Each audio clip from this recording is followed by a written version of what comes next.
Kitchen. ഇന്നത്തെ recipe നല്ല സിമ്പിളായിട്ട് ചെയ്യാൻ പറ്റുന്ന, എപ്പോഴും പറയുന്ന പോലെ സിമ്പിളായിട്ട് ചെയ്യാൻ പറ്റുന്ന ഒരു ഹലുവയുടെ റെസിപ്പിയാണ്. ഇത് അരിപ്പൊടി വെച്ചിട്ടാണ് ചെയ്യുന്നത്.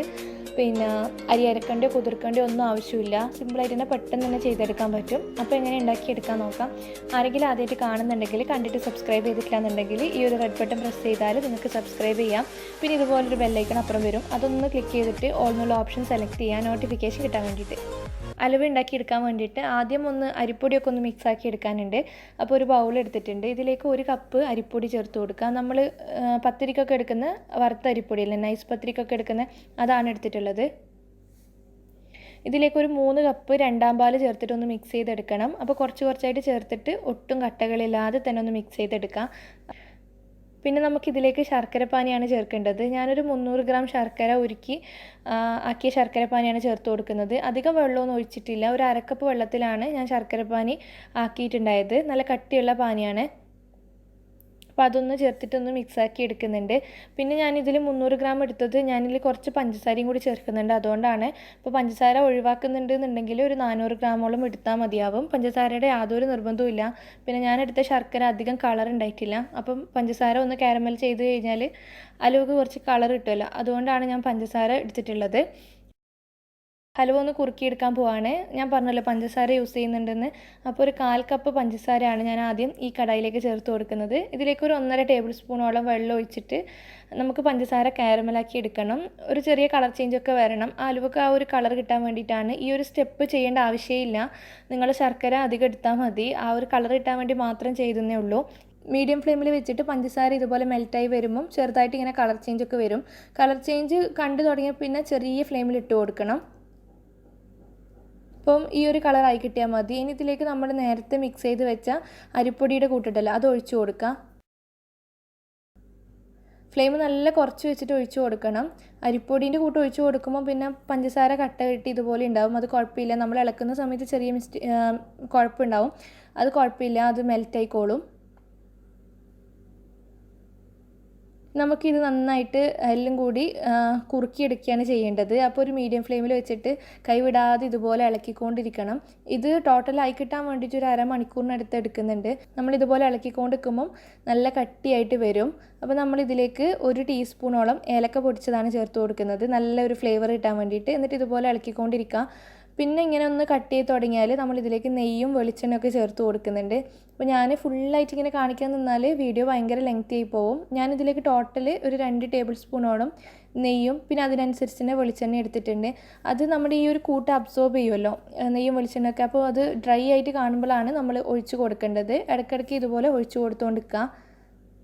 ലാസ്റ്റ് അത് സെപ്പറേറ്റ് ആയിട്ട് തന്നെ കിട്ടും. നമുക്ക് അത് എടുത്ത് മാറ്റാം. നെയ്യ് ഇതിൽ സ്കിപ്പ് ചെയ്യരുത്. ഫുള്ളായിട്ട് അങ്ങ് വെളിച്ചെണ്ണ ഒഴിക്കരുത്. നെയ്യിൻ്റെ ആ ഒരു സ്മെല്ലൊക്കെ കിട്ടണം, ഹലുവക്ക് ടേസ്റ്റ് കിട്ടണമെങ്കിൽ. അപ്പോൾ ഇതുപോലെ നന്നായിട്ടൊന്ന് മിക്സാക്കി കൊടുത്തുകൊണ്ട് നിൽക്കുക. നല്ല തിക്കായിട്ട് വരും. നമ്മുടെ പാനിൽ ശരിക്കും സെപ്പറേറ്റ് ആയിട്ട് തന്നെ കിട്ടും. നല്ല ഡ്രൈ ആയിട്ട് തോന്നുമ്പോഴാണ് വെളിച്ചെണ്ണയും നെയ്യൊക്കെ ഒഴിച്ച് കൊടുക്കേണ്ടത്. അധികം അങ്ങ് ഡ്രൈ ആകാൻ നിൽക്കരുത്. പാനിൽ നിന്ന് കുറച്ചിങ്ങനെ സെപ്പറേറ്റ് ആയിട്ട് വരുമ്പോൾ കുറച്ച് അങ്ങ് ഒഴിച്ച് കൊടുത്താൽ മതി. ഞാൻ ഈ ഒരു സമയത്ത് കുറച്ച് നട്ട്സ് കട്ട് ചെയ്ത് ഇട്ട് കൊടുക്കുന്നുണ്ട്. ഞാൻ കാഷ്യൂ കട്ട് ചെയ്തതാണ് ഇട്ട് കൊടുക്കുന്നത്. അപ്പോൾ അത് ഏത് നട്ട്സ് വേണമെങ്കിലും നിങ്ങൾക്ക് ചേർത്ത് കൊടുക്കാം. രണ്ടാം പാൽ നന്നായിട്ട് തിക്കായി കുറുകി കിട്ടിക്കഴിഞ്ഞാൽ നമുക്കിതിലേക്ക് 1-ാം പാൽ ചേർത്ത് കൊടുക്കണം. ഞാനൊരു 3/4 കപ്പ് നല്ല കട്ടിയുള്ള 1-ാം പാലാണ് ചേർത്ത് കൊടുക്കുന്നത്. 1-ാം പാൽ ചേർത്ത് കൊടുത്ത് നന്നായിട്ട് മിക്സാക്കി എടുത്താൽ പെട്ടെന്ന് തന്നെ റെഡിയായി കിട്ടും. ഇതേപോലെ തന്നെ ഇളക്കിക്കൊണ്ടിരിക്കുക.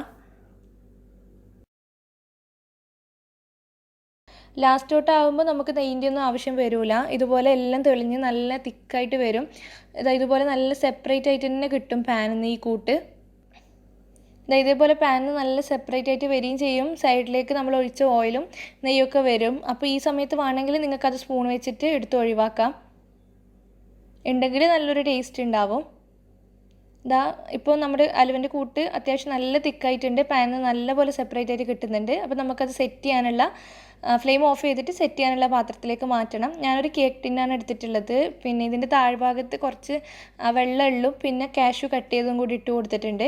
എന്നിട്ട് ഇതിലേക്ക് നമ്മൾ റെഡിയാക്കി വെച്ച ഹലുവൻ്റെ കൂട്ട് ഒഴിച്ചു കൊടുത്തതിന് ശേഷം മുകൾ ഭാഗമൊക്കെ നല്ല സ്മൂത്താക്കി എടുക്കുകയാണ്. ഞാൻ ഈ ഒരു കേക്ക് മോൾഡ് എടുത്തതിന് പകരം നിങ്ങളുടെ കയ്യിൽ സ്റ്റീലിൻ്റെ പ്ലേറ്റ് ഉണ്ടെങ്കിൽ അതിൽ കുറച്ച് നെയ്യൊന്ന് ഗ്രീസ് ചെയ്തിട്ട് അതിൽ ഈ ഒരു കൂട്ട് ഒഴിച്ചിട്ട് സെറ്റ് ചെയ്തെടുത്താൽ മതി.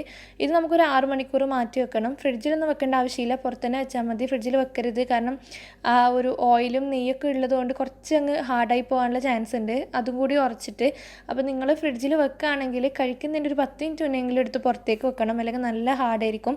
അപ്പോൾ ഞാനിത് പുറത്ത് തന്നെയാണ് വെക്കുന്നത്. ഒരു 6 മണിക്കൂർ കഴിഞ്ഞതിന് ശേഷം കാണിച്ചു തരാം. ഇത് ഇതുപോലെ നല്ല സെറ്റായി കിട്ടിയിട്ടുണ്ട്. നമുക്കിനി ഇതൊന്ന് സൈഡിലോട്ടൊരു കത്തി ഓടിച്ച് പോകുമ്പം ഇതുപോലെ വിട്ട് വരും. എന്നിട്ട് ഒരു പ്ലേറ്റിലേക്കൊന്ന് കമത്തി കൊടുക്കാം. ഇഷ്ടമുള്ള രീതിയിൽ ഇത് കട്ട് ചെയ്തെടുക്കാം. നല്ല സോഫ്റ്റാണ്, കട്ട് ചെയ്യുമ്പം തന്നെ നല്ല സ്മൂത്തായിട്ട് കത്തിയൊക്കെ പോകുന്നുണ്ട്. നല്ല സോഫ്റ്റായിട്ട് നല്ല ടേസ്റ്റുമാണ് കഴിക്കാൻ വേണ്ടിയിട്ട്. പിന്നെ ഇതിൻ്റെ പ്രശ്നം എന്ന് വെച്ചാൽ കൂടുതൽ കാലം നമുക്കത് സ്റ്റോർ ചെയ്യാനൊന്നും പറ്റില്ല. മാക്സിമം ഒരു 3 ദിവസം, 3 ദിവസത്തിനപ്പുറമൊന്നും നമുക്ക് സ്റ്റോർ ചെയ്യാൻ പറ്റുന്നില്ല. അതൊരു തേങ്ങാപ്പാലൊക്കെ ഉള്ളതുകൊണ്ടൊരു പുളിച്ചൊരു മണം വരും. അപ്പോൾ ഒരു 3 ദിവസത്തിനുള്ളിൽ നിങ്ങളിത് കാലിയാക്കണം. എന്തായാലും അത്രയൊന്നും വെച്ച് നിൽക്കാനും പറ്റില്ല, നല്ല ടേസ്റ്റാണ്, പെട്ടെന്ന് തന്നെ കാലിയായിക്കോളും.